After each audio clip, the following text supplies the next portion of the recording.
Welcome to County Report this week. I'm Anquinette Crosby. Thank you for joining us. Coming up in the next half hour, gone but not forgotten. Montgomery County paying tribute to its fallen police officers. Plus, showing signs of relief for a well-traveled corridor. The latest on the bus rapid transit project. And later, feast your eyes on the Fenton Food Festival. But first, if you are in the market to purchase a home in Montgomery County, things just got a little easier. You could receive a no-interest loan to help you make a large down payment. County Executive Ike Leggett just announced this exciting new program. Lorna Virgili was there and has more. Lorna? Anquinette, this program sets aside $1 million where qualified first-time homebuyers can get up to $40,000 in down payment assistance. County Executive Ike Leggett made the announcement at the 26th Annual Affordable Housing Summit. Up to $40,000 in down payment assistance loans. That's what the new Mortgage Homeownership Program offers to those who qualify. We have the state credits and the very low interest loan, so it would go a great deal. So initially it would help about 20, 25 people. But we have the ability to add more into the Housing Initiative Fund. But it's a way for us to get started. But that's a good number to begin with, given the amounts of money that we're talking about. We're talking about $40,000, which is a fairly significant amount. County homebuyers interested in the program must apply through the Maryland Mortgage Program that is administered by the state. Approved buyers will also receive a below-market rate through the Maryland Mortgage Program loan to complete the home buying process. They would contact a participating lender who would start their application process for them. I would encourage people, though, to start with getting homeownership counseling, and there's a list of counselors available in Montgomery County on the website for the Maryland Department of Housing and Community Development. The qualifying income for the program is $130,000 for an individual or a family of two, $152,000 for a family of three or more. Property purchase price can be up to $525,000. That's a big deal because our previous down payment assistance and closing costs amounted to about $5,000. And the barrier for a lot of people is far greater than that. A lot of people pay, as I said before, pay rents that are greater than what a mortgage payment would be, but they're never able to save enough because their incomes don't allow them to save toward a down payment. And so you've got people renting who could just as easily be buying. The zero-interest loans for the down payment are to be repaid upon the sale of the home. In Bethesda, for County Report this week, I'm Lorna Virgili. Good news for folks who travel the heavily congested Route 29 corridor. Plans for a bus rapid transit system are making progress. Susan Kennedy reports on where things stand with this critical transportation project. The idea of BRT is to move passengers more efficiently using a high-frequency service that operates like light rail. The council has tentatively agreed with the county executive's budget request for $7.5 million to proceed with BRT on Route 29. That funding, paired with a grant from the federal government, will help get the project moving. It's a good sign that we met the federal standard, and it'll get us money to start working on the upper part of the corridor, particularly above New Hampshire Avenue. But the tight and constrained, the real challenges are crossing New Hampshire Avenue and then going south into Silver Spring. So it gives us some flexibility and funds to begin, and then we're going to have to address how we go from there. We have a $10 million grant from the federal government, and we have $7.5 million for ourselves. We took out $2 million that the county executive had proposed because we don't know where the stops are going to be, and we want our public to be fully involved in that process. And when they do their work on that, then they can come back to us and get the money for that. The county executive has proposed running the BRT vehicles on the outside shoulders of US 29. However, the council has asked the County Department of Transportation to come back with a supplemental request for funds to design a BRT system in the median of the roadway, a dedicated reversible lane originally proposed by Councilmember Elrich. Seems we're finally back to looking at in tight corridors, looking at a single track solution that addresses peak hour congestion and as opposed to getting tied up with how do I fit in 2 lanes, which you can't do. How do I avoid taking yards and buildings, which you can't do if you do 2 lanes. I feel like we're back where we need to be. We want this to be a supreme system, to look at something that we're pretty excited about, which is to put a single track in the median, which would get us out of traffic completely. Council members say this news has them optimistic for the future of bus rapid transit here. In Rockville, I'm Susan Kennedy for County Report This Week. They made the ultimate sacrifice. 20 police officers, 19 men, and 1 woman who took an oath to protect and serve but lost their lives in the line of duty. They were recently honored by Montgomery County at the Public Safety Headquarters in Gaithersburg. It was a time of reflection and appreciation for a job well done. Oh, say does that star-spangled banner yet wave o'er the land of the free and the home of the brave? Today we honor 20 officers, Montgomery County and Montgomery County Sheriffs and Park Police who have given the ultimate sacrifice. They died on the line of duty.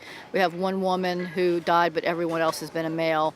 But it's just something that we can reflect upon, and also we help the families heal. Detective Lieutenant Donald A. Robertson. This is a difficult job that we ask our men and women to perform. A county that's now well over 1.1 million residents, with a very, very diverse community, many different languages and cultures and religion, all making a difficult job even more difficult. And they perform it, and they perform it well. But at the end of that, we have to recognize that many of those officers will not return to their families. And no matter how hard we try, there have been 18 that we recognize here. Officer Noah A. Liato.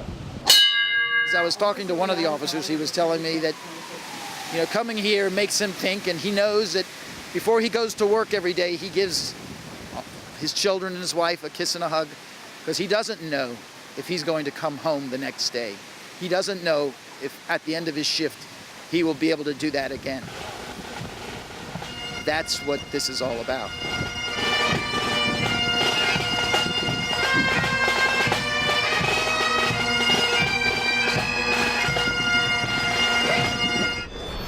Coming up on County Report this week, the rainy weather didn't dampen the excitement at GreenFest. Plus, more about the campus conversations to promote civility. Stay with us. County Report this week. We'll be right back. In Montgomery County, we have a goal to reduce waste and recycle 70% of all waste by 2020. By recycling and reducing waste, we save natural resources and make our community even better. So recycle at home, work, school, everywhere, and keep recycling going. For more information, call the Montgomery County, Maryland Division of Solid Waste Services at 311 or visit montgomerycountymd.gov/recycling. Keep it going. Recycle more now. Did you know there are more than 10,000 county government phone numbers? But there's only one number you need to remember for non-emergency calls, 311. MC311 is Montgomery County government's online telephone information system. Need information? Have a problem or complaint? Trying to locate a county government facility? Call 311. The call center is open Monday through Friday, 7 a.m. to 7 p.m. The website is available 24 hours a day, 7 days a week. Welcome back to County Report this week. I'm Anquinette Crosby. A soggy Saturday didn't keep the crowds away from the 3rd annual Montgomery County GreenFest. Susan Stark was there and has our reports. Exhibitors, vendors, and green activists got to share the latest and greatest in green technology on May 6th in Gaithersburg. The Montgomery County Department of Environmental Protection serves two roles here at GreenFest. We're both organizers and planners and hosts of the event, as well as we have our booths and are doing outreach and education here. So we have a model demonstration rain garden. We have two different booths that where we're talking about the different programs the county has, including our energy efficiency programs, our solid waste and recycling programs, as well as our different sustainability programs. Booths were filled with lots of free information and a variety of free reusable bags like these. Well, the biggest hope is for everyone, one, to enjoy themselves and be with their families and friends, but really to take away the main message that everyone is responsible for green and environmentally friendly activities, and no action is too small. Well, this event celebrates our county's commitment to being a sustainable community. And Montgomery County is one of the most sustainable communities in the country. We are carbon neutral as a county. We buy so much renewable energy. So our commitment to Mother Earth is really second to none. And what you see here today are all the people that help make that possible. During the GreenFest celebration, it was announced that 16 new Chevrolet Bolt electric vehicles have been purchased to replace retiring vehicles from the county fleet. We are one of only two jurisdictions, local jurisdictions in the United States, New York City and Montgomery County, that have done a purchase of Chevy Bolts to introduce them into our fleet. We've purchased 16, and we're very excited about what these represent as far as the county's investment in a green fleet, and also lowering our operating and maintenance costs because of the nature and design of an electric vehicle. I think what it does is it shows us that we could provide a fleet that is cost efficient, environmentally sustainable, and I think they also look nice. The cars look very nice, and so that's part of the effort. We have to demonstrate by example, and we're doing that in Montgomery County. In Gaithersburg, I'm Susan Stark for County Report This Week. May is a special month for the Department of Permitting Services. Diane Jones is here to tell us why. Diane, welcome. What do we need to know? So May is Building Safety Month, and this is a month that we try to highlight the importance of building safety. At the Department of Permitting Services, we do this through free residential deck inspections. We really want our residents, if you have any questions at all, to call us at 311 and ask for a deck inspection. We will do it for free. This is not a code inspection. It's just to assure that your deck is safe for your use and enjoyment. And we also want to remind everybody of the importance of our building codes, that this is for public safety, for private safety. There's a partnership in the permit process. We want you to apply for your permit. And that way, when you use your home or you occupy your business, you will know that it is perfectly safe to do so because it has been built in accordance with the codes. So we hope that we will receive your permits, and we hope that you will call for a deck inspection. Thank you. Thank you, Diane. So if you are interested in getting a free deck inspection, just call 311. Meaningful conversations can be difficult to start, but someone has to make the first effort. That's what's happening at Montgomery College. Danielle Stesky has more about the series that's getting people to talk in a civilized manner. Montgomery College President Dr. Dirion Pollard kicked off in February a series called Civility in Action, Dialogues Across Difference. In the wake of a year marked by public incivility in politics, strained relationships in law enforcement, and violence that has planted suspicion across differences, more now than ever, our communities need to build bridges of understanding. From February to May, many experts, community members, students, faculty, staff, and elected officials joined Dr. Pollard to have civil and respectful dialogues in all three campuses. We've gone beyond racism. Now we talk a lot about xenophobia, and just anyone who's different,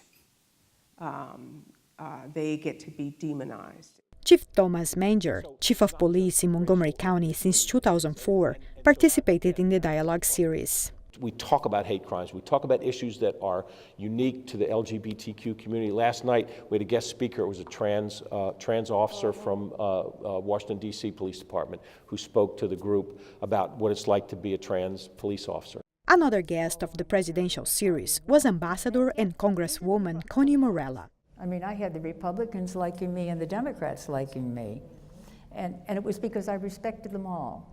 The last conversation of this semester was held in Germantown. Imam Yahya Hendi, Muslim chaplain at Georgetown University, and Neil Saxena, executive director of the Asian American League, joined Dr. Pollard to talk about Islam and Asian American immigration. I pulled up some old acts that we've gone through this before. In 1870, we had the Anti-Naturalization Act. Basically, Asian Americans could not become naturalized. I think this series is a true reflection of Montgomery College mission. This idea that we invite our community in to grapple with difficult topics, to engage in very vulnerable conversations, and to celebrate who we are as a county. The presidential series will continue to promote dialogue across difference throughout the year. Stay tuned for more events. For County Report This Week, in Germantown, I'm Danielle Stesky. Coming up on County Report this week, check out a new exhibit to help you become a green thumb. And who aced the 5th grade challenge, the grown-ups or the students? The answers when we come back. So, I'm kind of new here, but I've noticed a trend. My human does this funny thing where she goes around and gets all my toys, and then she hides them in that basket by the door. But it's always the same basket, and it's always in the same place. And then she acts so surprised when I find them, but, she's putting them in the same basket again. It's like, hello, that's where you put it last time. You were the worst at hide and go seek.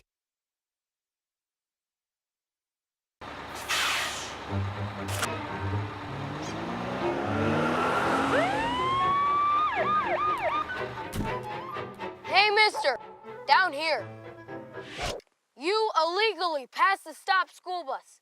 I'm placing you in timeout, and this timeout means big fines, plus you really could have hurt somebody. That's why school buses are being equipped with video cameras to help kids like me stay safe, so respect the bus.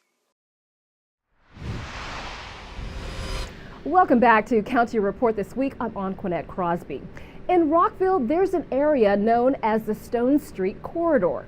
What to do about the land brought together city leaders and the community. Rock 11's Kathy Dantzler has more about plans that are in the works. Rockville celebrates the kickoff of the Stone Street Corridor study. At the kickoff meeting, the community got a chance to weigh in on what they think the study should focus on. With the city planning staff, the mayor and council, and the city manager on hand, the meeting laid out the plan for more than 150 acres of the area that roughly covers the east and west sides of North and South Stone Street Avenues, from north of Westmore to Wamata's property to the south. We're all here to really understand what it is that matters to you, get a fresh start, and come out of the blocks hard. Back in 2006, there was a detailed redevelopment plan, but it was not adopted at the time. The purpose of this process is really to re-engage people. There's been so much work that's already been done on the Stone Street Corridor, East Rockville Plan, Lincoln Park Plan, Town Center Master Plan. So really what we want to do through this process is reconfirm the previous plan's visions and then identify action steps that can lead us to implementing the plan, both short and long term. With this new approach, the city hopes this study will come up with a plan of action for key sites, as well as strengthen relationships through finding a balance for residents and businesses in the Stone Street Corridor area. So we're looking at some of the upcoming next steps we'll have some theme or topic meetings. So again, going back out to the community, getting the community input, and then we'll move into preparing a draft plan and then working with the Planning Commission and Mayor and Council, but all along the way providing opportunities for input from residents and business owners and other interested parties. Planning staff has created a project website, which is your one-stop shop to stay involved in the process. Just head to rockvillemd.gov/Stone Street Study. For County Report This Week, I'm Kathy Dantzler. This next story is for all of you gardening enthusiasts. There is a new interactive display called the Grassroots Exhibit. It's designed to teach you all about different grasses and lawn care so you can become the ultimate green thumb. My MC Media's Sonia Burke has more. When you think of the Maryland Soccerplex, you probably think of watching soccer or playing soccer. But now there's another reason to visit, to check out this interactive Grassroots exhibit, which is located near the stadium's ticket booth. It's cool as can be. You know, it really exceeded my expectations. We've been talking about it for about 3 years, and I look at it now and I think this is exactly what we wanted, a really educational exhibit about grass. This beautiful green exhibit includes a history walk, lawn games, and lots of information, from mowing to watering to fertilizing your grass. We're showing people what different grasses are and how they're used, and we're also showing them different characteristics of grasses, how you fertilize them, how you water them, how you care for them, proper maintenance practices, that type of thing. We have different grasses from around the country, so you can see the different types of lawn grasses that there are. We also have information on integrated pest management and mowing correctly. So all of these different cultural practices that you can do for your home lawn. I think it's just really exciting. I think if anybody ever has any questions, please feel free to stop by, and we're always around. And if it's just something about your home lawn and you want some information, just stop by or feel free to find us we're on Twitter, and you can find our email and all that stuff. Who do you want to come out to see this exhibit? Kids. I would really like kids to come out, play on our little fields. I'd like their parents to do the history walk and learn something. It's really, if you think about it, it's like our longest living crop. And there's so much to learn about it that you can then take back to your home and apply it to your front lawn. The exhibit covers about 1 acre, and you can visit anytime the park is open. At the Maryland Soccerplex, I'm Sonia Burke for County Report This Week.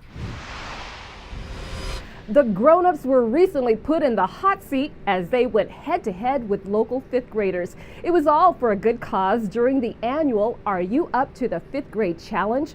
So, how did everyone do? MCPS was on hand and has the answer.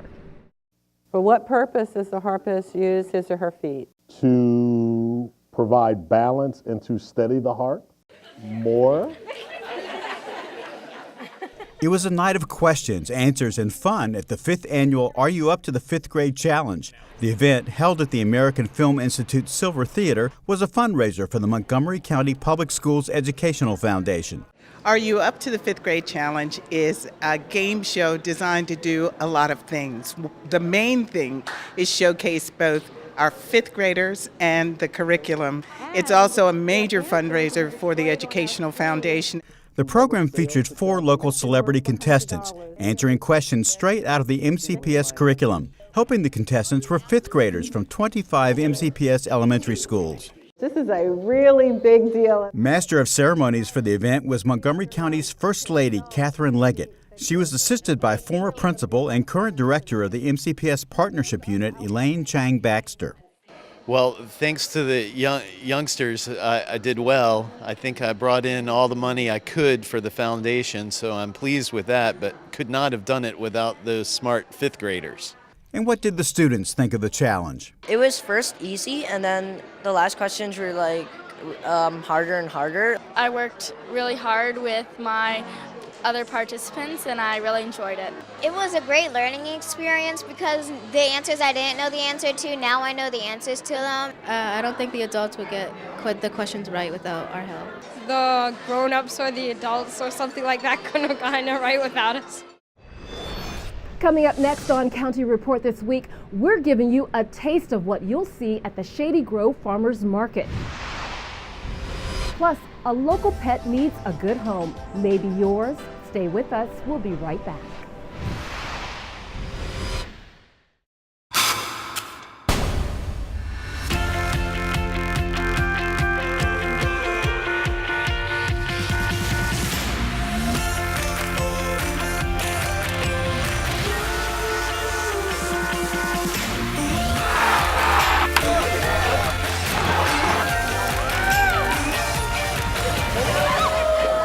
Get to MC, and we'll get you going.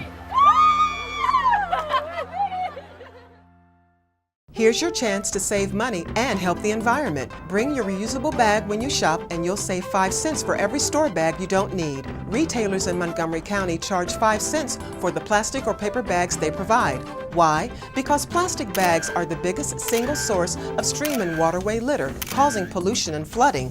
And every year, Montgomery County spends $3 million on cleanup. So do yourself and the environment a favor. Bring your reusable bag when you shop. You'll fight litter and keep the change.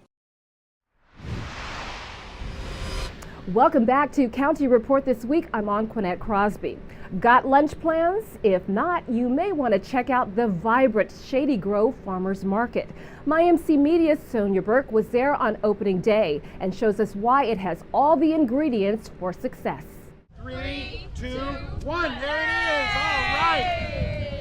The Shady Grove Farmers Market is now open on Wednesdays for the growing season. The market is located at this parking lot at John Hopkins Montgomery County campus in Rockville. And we offer a variety of vegetables and fruits. We can move peaches and pluots and apples in the summer and in the spring. So we kind of are, we're a one-stop shop and nobody else has that right now. And tell us, what's selling today? Today, tomatoes, strawberries, and greens kind of be the hot thing. Business is booming. This is all I have left, and we still have, I guess, 2 hours. So business has been very good for me this morning, and I didn't even have samples out, and people have been running here and grabbing popcorn. So I'm looking forward to the rest of the market season here. Business is going really well. Last year was fantastic, and this year should be promising as well. We have about 24 vendors. You're going to see up to 36 as we get into June and July. Mark and Debbie Ross are selling their homegrown microgreens at the market. So all of our microgreens, we have about 18 varieties here today. Many spicy, many mild, some flavors that are unique to people. And we try to, do a nice mixture to help out our customers. Dozens of customers waited in line for lunch at the market's food trucks. We come almost every Wednesday. And what do you like about it? The fish tacos are really good, and it's nice to have locally grown vegetables and fruits right in my own parking lot. We want to promote fresh fruits and vegetables, and we want to support our agricultural industry here in the state of Maryland. And it's a festive occasion to come out and enjoy good weather and have a great lunch and take home some groceries. So it just meets everybody's needs. In Rockville, I'm Sonia Burke for County Report This Week. Well, if you're a foodie like me, this next story will surely whet your appetite. Taste the World in Fenton Village is a food lover's dream. More than 30 restaurants will be handing out delicious cuisines from around the globe. For a small price, you can sample international fare while supporting local businesses at the same time. The event takes place on May 21st from 1 to 5 p.m. For all the info, head over to tastetheworld.fentonvillage.org. For all of you bookworms, Gaithersburg is the place to be on May 20th. That's when they'll hold their annual book festival at City Hall from 10 to 6. Literature will leap off the pages for readers of all ages. You'll have a chance to meet featured authors during presentations and book signings. To check out the full schedule, go online to GaithersburgBookFestival.org. Is it time for your pet to receive their rabies shot? To make sure that you're staying on top of it, you can now bring your pet into a monthly clinic through September. The shot is free if you purchase a pet license from the county. The clinics are sponsored by the Montgomery County Animal Services and Adoption Center. State law requires that all dogs, cats, and ferrets over 4 months be constantly vaccinated against rabies. It's also the law that cats and dogs have a pet license issued by the county. You could face big fines for failing to do either of those. The clinics will be held at the Adoption Center in Durwood on the Sundays that we have listed. It's open from 8 a.m. until 10:30 a.m. For more info, visit the website on your screen. Now it's time to meet our Pet of the Week. Kathy Stanhope joins us from the Montgomery County Animal Services and Adoption Center with more. Kathy? This is Luigi. He's just about 4 years old, and he was bought here at the animal center because his family could no longer care for a dog. He's a nice guy. He has no personality problems. He's just a little shy, and he does need an experienced owner. Please, if you know dogs and you want to have a really loving, handsome guide like Luigi, give us a call at 240-773-5900 or visit Luigi on the web at montgomerycountymd.gov/ASD. With that, we close this edition of County Report this week. Remember to like us on Facebook and to join us again at this time every week for a look at what's going on inside Montgomery County. I'm Anquinette Crosby. Thank you for watching.